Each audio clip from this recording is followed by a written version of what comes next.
चरण कमल बंदो हरिराई, जाकी कृपा पंगु गिरि लांगे, अंधे को सब कुछ दर्शाए। बहिरो सुने, गूंग पनी बोले, रंक चले सिर छत्र धराई। सूरदास स्वामी करुणा में, बार बार बंदो तेहि पाई। इस पद में भक्त कवि सूरदास जी भगवान श्री कृष्ण के कमल रूपी चरणों की वंदना करते हुए उनकी असीम कृपा और महिमा का वर्णन करते हैं। कवि कहते हैं कि मैं अपने प्रभु के उन अलौकिक चरणों की वंदना करता हूँ जिनकी कृपा हो जाने पर असंभव भी संभव हो जाता है। उनकी दया से लंगड़ा व्यक्ति भी विशाल पर्वत को लांघ सकता है, अंधा व्यक्ति भी संसार की सभी चीज़ों को स्पष्ट रूप से देखने लगता है।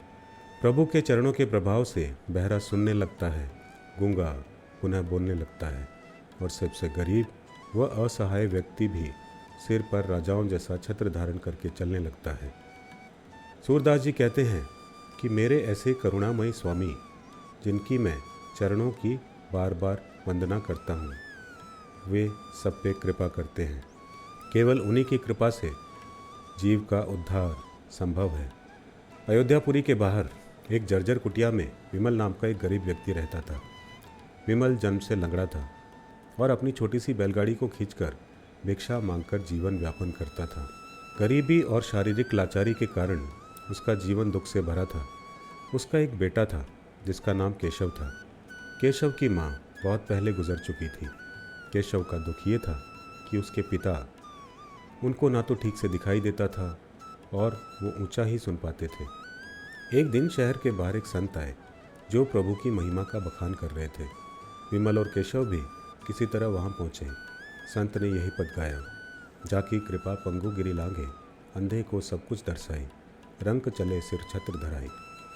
विमल ने शब्द सुने और उनके हृदय में एक अटूट आस्था जाग उठी कि मेरा प्रभु इतना करुणामय है। उसने अपनी बैलगाड़ी वहीं रोकी और वहीं बैठकर भगवान का नाम जपने लगा। दिन रात वह केवल इतना ही कहता, हे करुणामय स्वामी, मुझ निर्बल पर एक कृपा कर दो।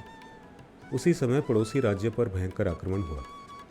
राजा युद्ध में मारे गए और उनका कोई उत्तराधिकारी नहीं था। मंत्रीगण बहुत परेशान थे। तभी एक संत ने उन्हें सुझाव दिया कि आप भगवान की इच्छा अनुसार हाथी पर एक शाही माला रखकर छोड़ दें।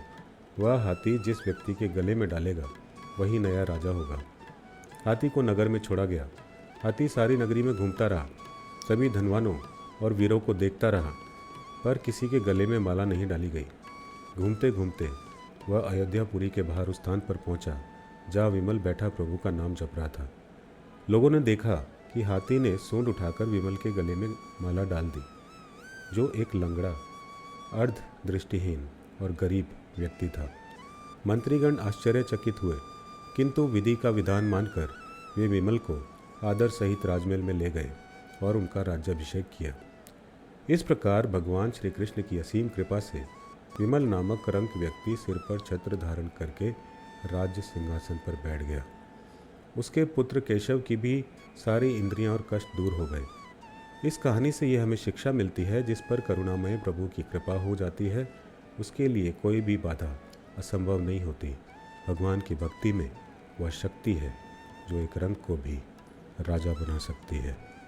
जय श्री कृष्ण।